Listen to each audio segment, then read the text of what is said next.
சற்று முன் கிடைக்கப்பெற்ற மிக மிக முக்கியமான செய்தி ஒன்று வெளியாகி உள்ளது. தமிழகத்தில் 6 மாதங்கள் ஆளுநரது ஆட்சி நடைபெறும் என்று உள்துறை அமைச்சர் அமித்ஷா அவர்களிடம் இருந்து கிடைக்கப்பெற்ற தகவலை தான் இந்த வீடியோவில் நாம் முழுமையாக பார்க்க போகிறோம். தமிழகத்தில் துணைவேந்தர்களை நியமனம் செய்யக்கூடிய பொறுப்பு இதுவரை தமிழக ஆளுநரிடம் இருந்தது. ஆனால் 10 மசோதாக்கள் தமிழக ஆளுநர் ஒரு வருடமாக நிறுத்தி வைத்ததன் காரணமாக உச்சநீதிமன்றம் அனைத்து மசோதாக்களையும் ஏற்றுக்கொண்டதாகவும் ஜனாதிபதி முர்மு அவர்களது கையெழுத்து இல்லாமல் நிறைவேற்றப்பட்டதாகவும் உச்சநீதிமன்றம் கடந்த சில நாட்களுக்கு முன்பாக தீர்ப்பை வழங்கியது.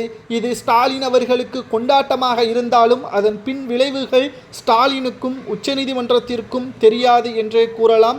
உள்துறை அமைச்சர் அமித்ஷா அவர்கள் தற்பொழுது மேல்முறையீடு செய்திருக்கிறார். ஆளுநர் என்ன தவறு செய்தார்? அவரது சட்ட திட்டத்திற்கு உட்பட்டுத்தான் அவர் செயல்பட்டிருக்கிறார். பல்வேறு குறைபாடுகள் அந்த மசோதாவில் இருக்கிறது. ஏற்கனவே அந்த மசோதா சட்டசபைக்கு திருப்பி அனுப்பப்பட்டு விட்டது.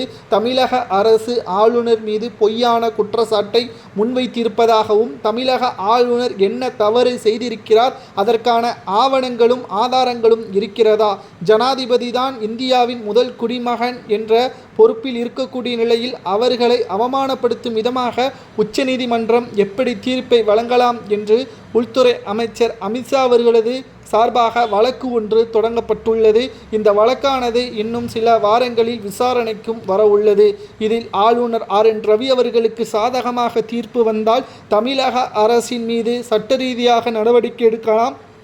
தற்காலிகமாக 6 மாதங்கள் வரை தமிழக ஆட்சியை கூட கலைப்பதற்கு உத்தரவு கூட நடைபெற்றால் ஆளுநர் RN ரவி அவர்கள் தமிழகத்தை கவனித்துக் கொள்வார் என்ற தகவலும் சமூக வலைதளங்களில் வைரலாக பரவி வருகிறது. தமிழக ஆளுநர் RN ரவி அவர்களுக்கும் முதல்வர் ஸ்டாலின் அவர்களுக்கும் இடையே ஏற்கனவே பல்வேறு பிரச்சனைகள் இருக்கிறது.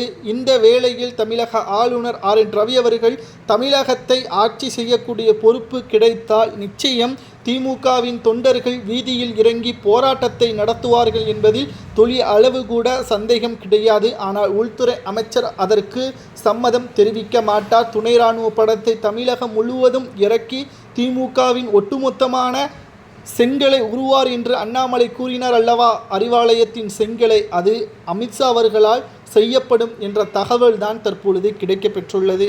ஒரே கல்லில் 2 மாங்காய் என்பதற்கேற்ப 6 மாதத்தில் தமிழகத்தின் முழுமையான கட்டுப்பாடு ஆளுநர் கையில் செல்லும். அதேபோல்தான் தமிழகத்தில் இருந்து டெல்லிக்கு செல்லக்கூடிய அண்ணாமலை அவர்கள் மத்திய அமைச்சராகவும் பொறுப்பேற்பார் என்ற தகவல் தற்பொழுது கிடைக்கப்பெற்றுள்ளது.